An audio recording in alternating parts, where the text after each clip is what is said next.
Здравейте на всички! Благодаря, че дойдохте тази вечер в този не чак толкова топъл вторник. Темата на нашия разговор е еврофинансирането и е тематична, защото в момента е януари месец. И бивайки януари месец има значение как с фирмата си прави счетоводството и всичко останало. И първа точка от това цялото нещо е да обясним всъщност това еврофинансиране откъде идва. България сама по себе си, като всяка нормална държава, има финансиранията, които са вътрешни, но тези, които се водят еврофинансирането, реално идват в сложна схема с фондове, които минават през различни системи и на крайна сметка ги разпределят различните министерства в България. Като зависимост вие в кой сектор сте, това е различно министерство. Нали, земеделието разпределя за машини земеделски и така нататък, тези за енергийна ефективност и фотоволтаиците са към енергетиката. И според зависимост кой сектор сте или какво правите, всъщност се определя кои финансирания вие ще търсите. Като януари е важен, защото в момента могат да се сменят К и Д кодовете или КИТ, които реално общо взето казват какво реално се занимава фирмата. Тоест, ако вие сте производство или Research and Development или търговия, това са различни кодове. И съответно за някои кодове има програми, за други няма програми и те всяка година са различни, така че има значение какъв е кода. И обикновено това, което става, една от най-честите проблеми е счетоводството пуска някакъв код. Фирмата извършва 15 дейности и те никога не отговарят, защото за счетоводството е лесно да пусне един код и да пусне само една декларация. Аз не съм счетоводител, не знам как това става, но ви обяснявам, защото в момента имаме няколко такива казуси.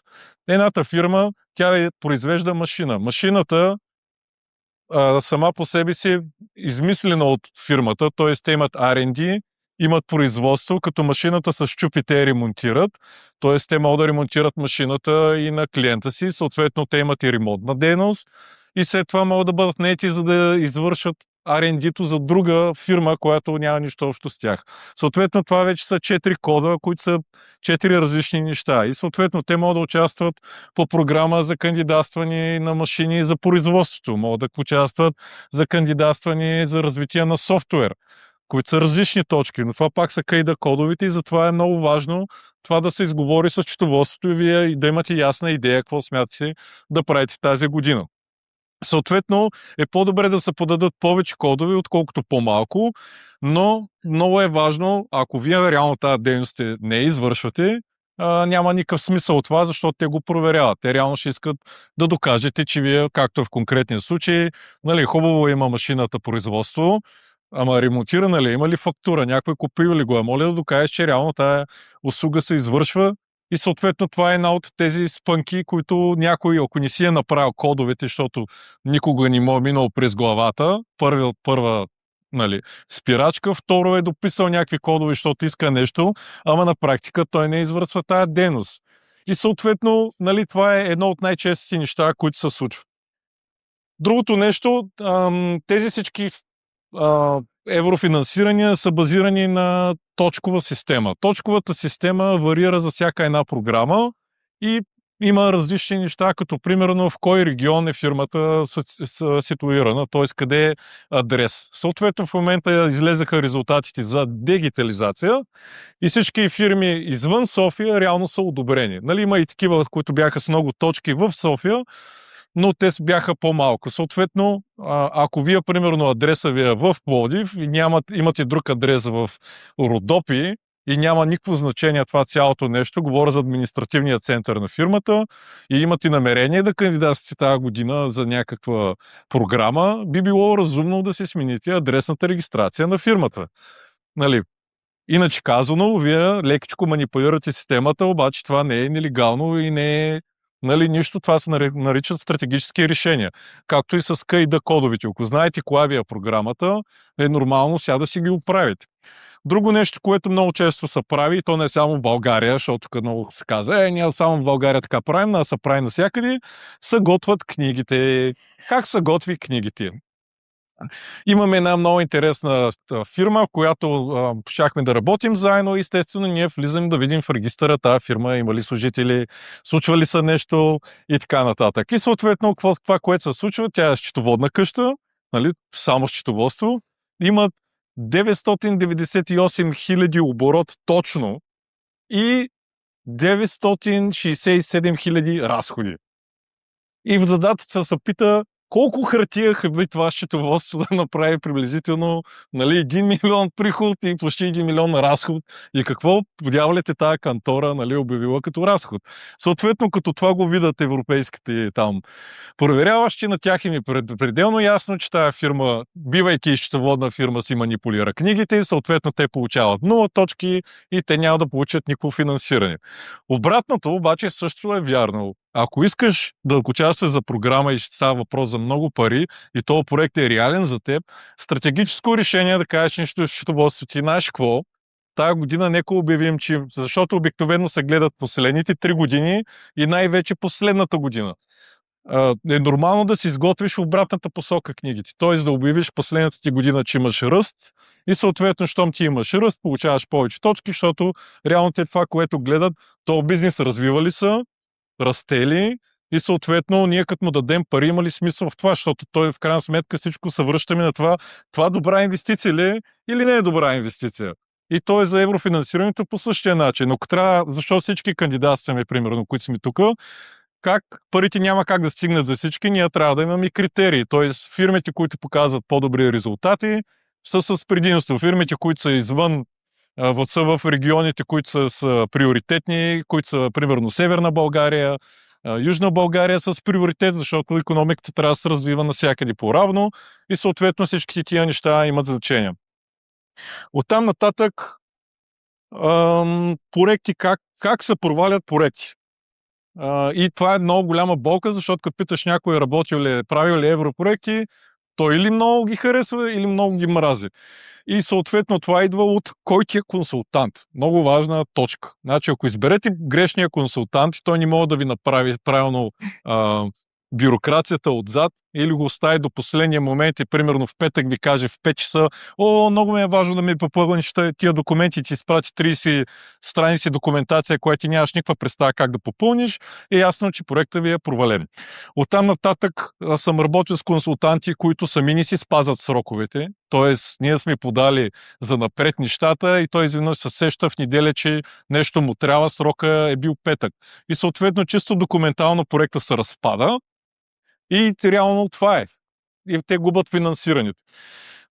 По същия начин може да стане обратното. Избирате калпав изпълнител и съответно някои проекти са много по-сложни от други, защото имат много стъпки. Представете си, примерно, изграждате на фотоволтаична централа. Вие трябва да представите планове, разрешителни. След това всеки един кабел трябва да бъде описан. Кой го е изпълнил? Това е супер много документация, която всичката трябва да бъде изрядна. И ако вие не сте наели хора, които знаят какво правят, шансът това цялото нещо да се провали е голям, а идеята на цялото нещо е, че вие искате да ви възстановят финансирането. Което идваме на следващата много важна точка, която е, че в България, както и навсякъде другаде, много често се правят проекти, за да се правят проекти. Тоест, ние ще купим машини, не защото ни трябват машини, а защото сега видиш, ще мога да купим едни машини и ще ни възстановят 70% от сумата. Супер, само че те след това искат да видят, че тия машини реално работят. Тоест, вие имате ли способността тия машини да работят на пълно време и да имате работници за тях? И съответно, като нямате и не мога да докажете, че всъщност купувайки тази машина, вие произвеждате повече, ви се разпада проекта и те си искат парите обратно, като глобите варират между 25 и 100%, според зависи как се е случило. Тоест, този вариант само за да го направим да вземем едни пари, не е като да не се случва, но не е разумно. Както вече може да ви става ясно, това цялото обвързано с огромно количество бюрокрация, което търпи поне в месеци, в години, нали, цялото това нещо има развитие. И съответно, ако вие искате да вземете някаква колосална сума, като казвам колосална, правите някакъв много голям проект, вие тия пари трябва да ги имате предварително. Това е едно от нещата, които повечето хора не разбират. Те си мислят, че идва европейското финансиране, давате тук 1 милион, строй и това хале. Напротив, вие трябва да си освободите средствата, да платите халето то да бъде изградено, след това да мини проверка, че халето е изградено по плана, който сте предали по бюрокрацията, и след като това мини и те кажат да, халето съществува, халето е по изискванията, които сме се разбрали, те ще ви възстановят парите. И това са едни от най-честите спънки, които се случват, защото повечето хора просто не ги разбират тези неща. Други много интересни казуси, които в момента се случват, е примерно фирмата Хикс, която кандидатства за това финансиране, е реално собственост на фирма Y. Фирма Y прави примерно 500 милиона и кандидатства за 2 милиона финансиране.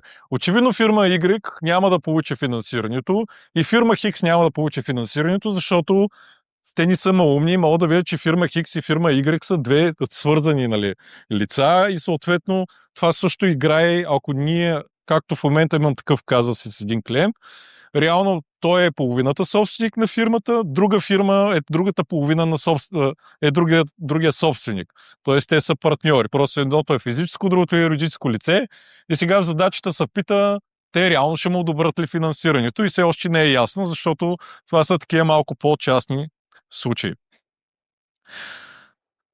За тези всичките закупувани за машини и така нататък, общо взето това са най-честите спънки. Реално тази машина, като я купите, вие трябва да я вкарате в някаква употреба и съответно, ако вие не я вкарате, това пак е проблем. Така че еврофинансирането на програмите, концепцията е, ако вие имате проект, който вие така и така смятате да правите, ще ви излезе много по-добре, ако се изчакате няколко месеца или година, защото тия програми са ясни, че идват с времето, да видите цялото нещо и половината или 70, зависи от програмата, всяка програма е различна, това финансиране да го вземете и да построите това дете в главата ви. Концепцията да се правят само европроекти, за да се взима еврофинансиране е грешна изначално и обикновено тези, които го правят, изгарят, защото е така. Нали?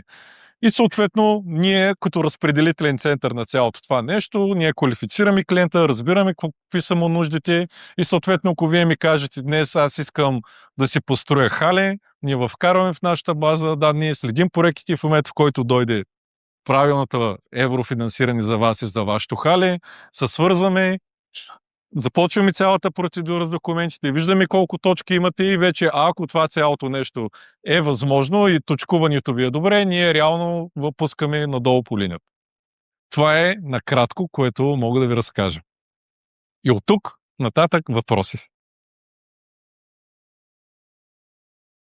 Това с възвръщането на средства винаги ми от случаите постфактум или има и случаи частни, които правят дават предварително парите? Почти всички проекти, които аз съм проследявал до момента, винаги финансирането е постфактум. Тоест, вие трябва да имате началния капитал, за да го направите. В противен случай, той само по себе си е парадокс, нали? Защото, нали, тогава става кредит. Това е друго. Да. Нали?